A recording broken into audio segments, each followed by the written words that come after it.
إن أعجبك الفيديو لا تنسى الإعجاب والاشتراك في القناة.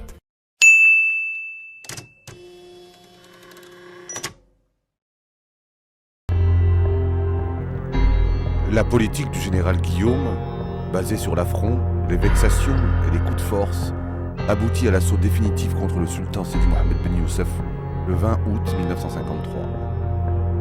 Avec la complicité du pacha Tamil Glaoui, le général Guillaume met en place le sultan fantoche Ben Arafa. Cette mise en scène ne trompe personne.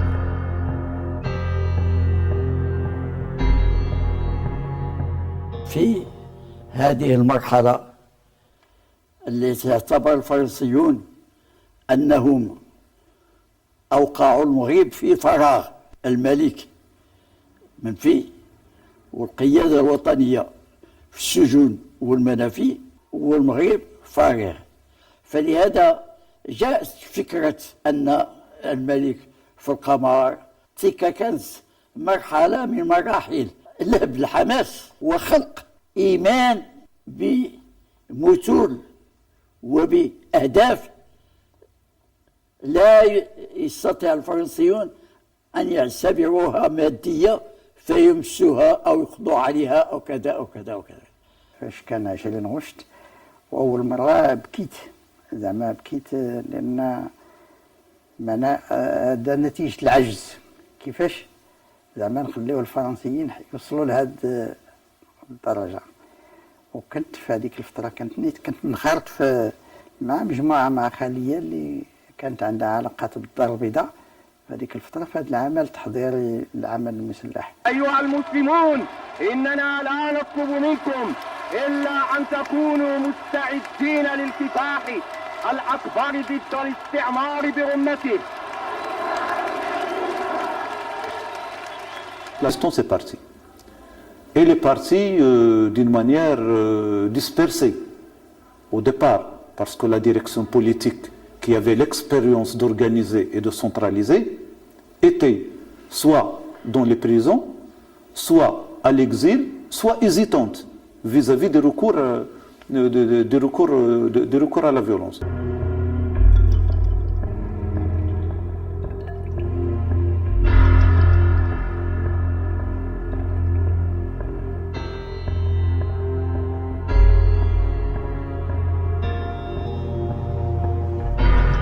La répression prend de l'ampleur. La police multiplie les expéditions punitives dans les quartiers populaires, le ratissage systématique des carrières centrales, les tirs sans sommation pour disperser la foule et le mitraillage des cortèges funèbres. Cette terreur policière vise clairement l'écrasement définitif du mouvement nationaliste marocain. On s'est trouvé un jour dans une situation au Darfjid à Casablanca. Les terroristes, on appelle les terroristes, on les recherchait dans le Derbe. Alors, quand dans ces cas-là, les derbes étaient encerclés, il y avait un blocus, la nourriture n'entrait pas dans les derbes. Bon, à ce moment-là, nous, en tant que travailleurs sociaux, on peut pas laisser un derbe avec les enfants comme ça. On est donc allé voir les responsables qui avaient bloqué le derbe en disant, écoutez, est-ce qu'il n'est pas possible que l'on donne un peu de lait aux enfants, nous, et qu'on essaye? Alors, l'armée nous avait donné la possibilité de pénétrer et je disais, on était en train de nourrir les enfants alors qu'on entendait à 2 pas qu'on tabassait probablement des hommes à côté.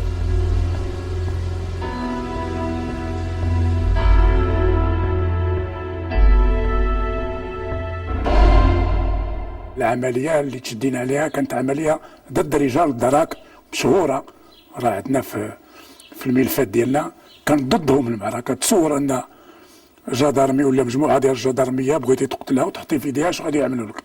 كنستنطقوا في الثلاث ديال بوزكورة ونستنطقوا في المعارف عند وتحت الضرب والتعذيب والكهرباء، ومن طرف من مازال الفرنسيين تبقوا فيهم بالخزي وخلونا من طرف الخونة. Il y avait aussi des Français avec nous, hein, ce qu'on appelle les Français conscience française.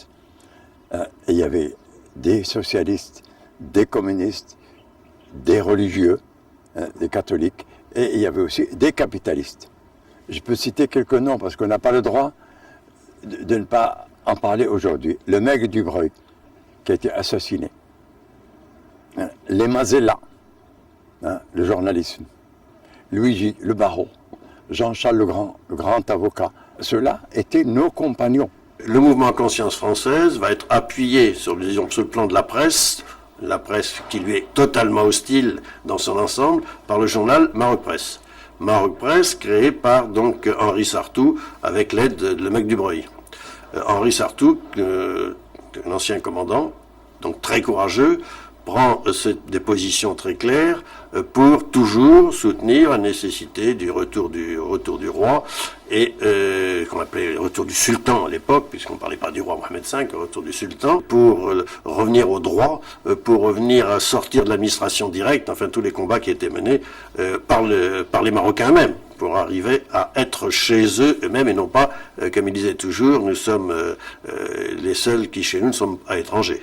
Il y a eu un groupe des 75 qui a été des Français qui étaient pour l'émancipation du Maroc. Ça, c'est certain, c'est 75 personnes dont, me semble-t-il, Jean Védrine a plus ou moins été l'inspirateur, et ce sont des gens qui considéraient qu'en tout cas la déportation de Mohamed Ben Youssef était un crime, quoi, et je crois qu'ils l'ont écrit en ces termes ou en d'autres. C'est en tout cas important qu'à l'intérieur du Maroc, il y a eu les Français libéraux qui ont été vraiment et qui se sont fait connaître. Il n'était pas seulement des gens qui chuchotaient dans les couloirs « Oh, c'est une bêtise, il fallait pas faire ça ». Non, ils ont pris position, ils ont pris, je veux dire, en se faisant cela, des risques, indubitablement des risques physiques. Ça m'a paru tellement normal que le fait d'aller voir des gens dangereux,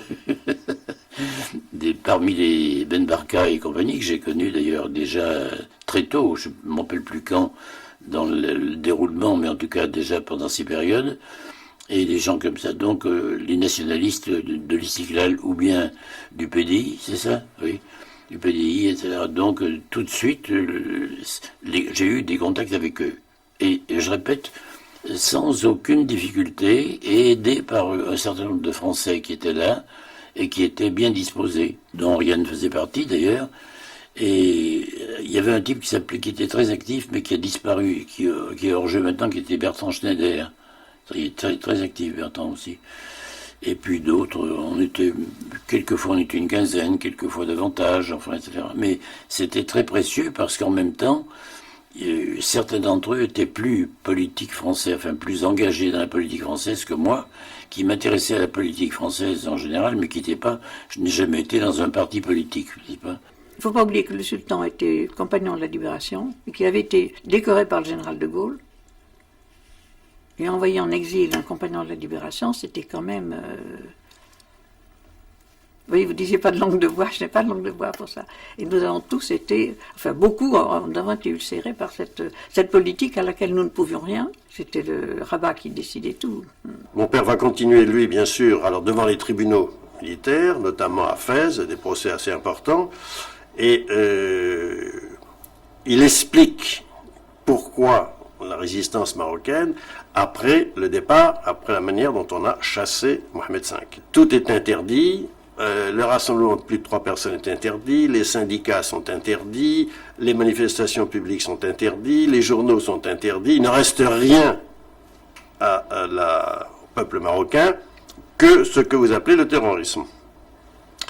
Mon père avait été interpellé par le président de la cour du tribunal militaire à Fès, qui l'accusait de faire l'apologie du terrorisme. Il dit « Je ne fais pas l'apologie du terrorisme, je vous explique ce qu'il en est ». La police du protectorat, qui ne parvient pas à enrayer la résistance, laisse proliférer avec une complicité plus ou moins bienveillante un contre-terrorisme efficace émanant du groupe Présence française, largement financé par les gros colons. أنا تشديت من بعد تشديت على كل حال مع البحث وقع البحث على المجموعة ديالنا كلها بقاو كيفتشوا على سي محمد هو كان هرب ولكن الفرنساويين استطاعوا باش يلقاو عليه القبض هنا من الرباط ولحقوه عليا الكوميساريه ديال المعارف والمركز ديال رجال الدرك في بوزكرة وفعلا من تما كيقارنونا بخيطه ديال الضوء، هو تيطرطا في جهه وانا كنطرطا في جهه، وداك الشيء اللي كنت تلاقينا من المغاربه الخونه اكثر من الفرنسيين. اقولها دائما. هذا اللي رمى علينا القبض وكلينا منه ازفل والعصا واسمو، عاود رمى عليا القبض في 60. نفس الشخص توفى الله يرحمه والله يسامحه. داكشي اللي تلاقينا من الخونه ما تلاقيناش من الفرنسيين، ونقولها لك الفوق وبكل صراحه. وكيفاش ما نفكروا في قتلهم؟ هما تيشبروا المقاوم ويعذبوه ويعلقوه من رجليه والدم كيسيل من نيفو. كيفاش بغيتيني نخليه؟ ما نخليش. Faut dire que ça a été l'époque où il y a eu, on a tué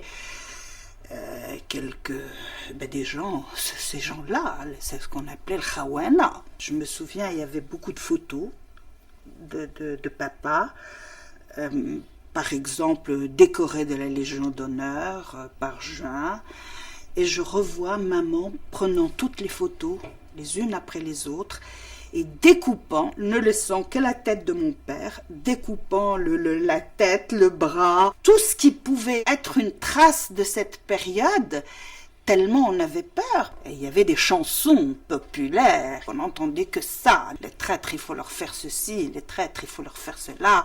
C'est bien fait, c'est pas assez qu'on leur ait pris leurs biens, il faut les tuer, il faut que le peuple se venge. C'était vraiment une... terrible, quoi. J'imagine ce qu'a pu être la libération en France à l'époque. Je suppose que ça a été fait aussi.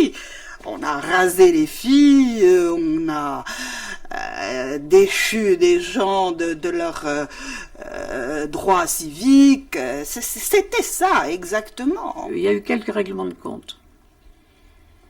Mais ça s'est borné là. Si vous voulez, il n'y a pas eu, nous n'avons jamais eu une impression de sentiment anti-français ou anti-européen.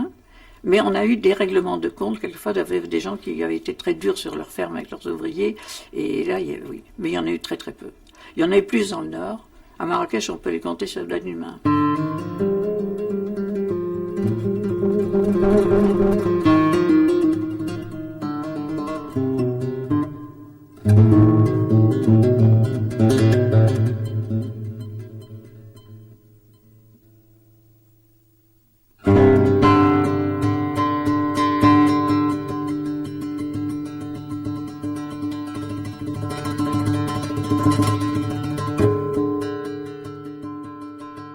Mon père était quelqu'un de fort intelligent et qui était devenu beaucoup plus libéral les dernières années.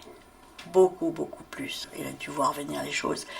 Mais, vous savez, on ne sabre pas, je sais pas, 30 ans de vie comme ça, et plus. Je suis persuadée que l'indépendance l'a ravagé quand même.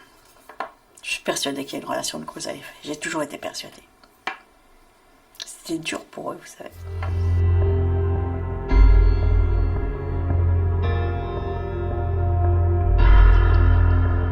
À partir du moment où le colonialisme, sous la forme où nous le traitons, est mort, ce n'est plus pour moi qu'un objet du passé. Même si, moi, dans ma chair, à moi, en tant qu'historien, je souffre. Je vous dis, mon père a été tué dans les affaires. Mais je ne juge pas, je n'irai jamais juger le protectorat en fonction de cette douleur personnelle et intime, qui, fort heureusement, est fermée. Ne suppure pas, je ne demande rien. C'est un fait. Il y a eu des répressions terribles. Qu'on n'a pas suffisamment honoré jusqu'à présent.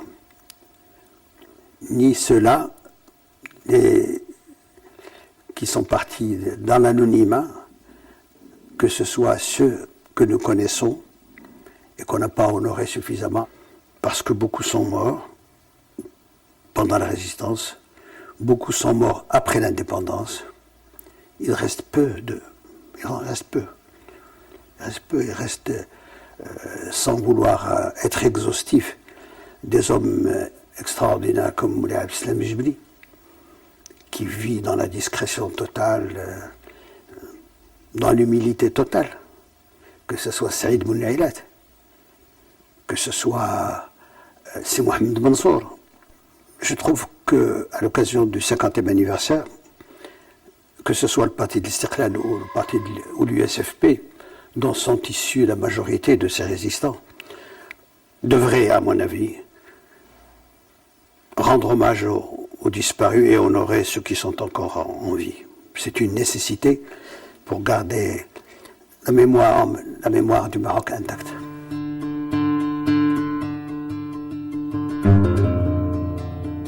Il y a eu un homme intelligent quand même au début ici qui a installé le protectorat, qui s'appelle Lyautey, qui à la limite est un personnage qui nous appartient à nous Marocains plus qu'il n'appartient à la France. Il a permis au Maroc de franchir le pas de la modernité en fin de compte. Il l'a aidé à franchir le pas de la modernité. Et il avait cette parole fréquente qu'il répétait à ses collaborateurs: nous ne sommes pas venus au Maroc pour soumettre les Marocains, nous sommes venus pour en faire des amis. Et ça a marché. Ça a marché.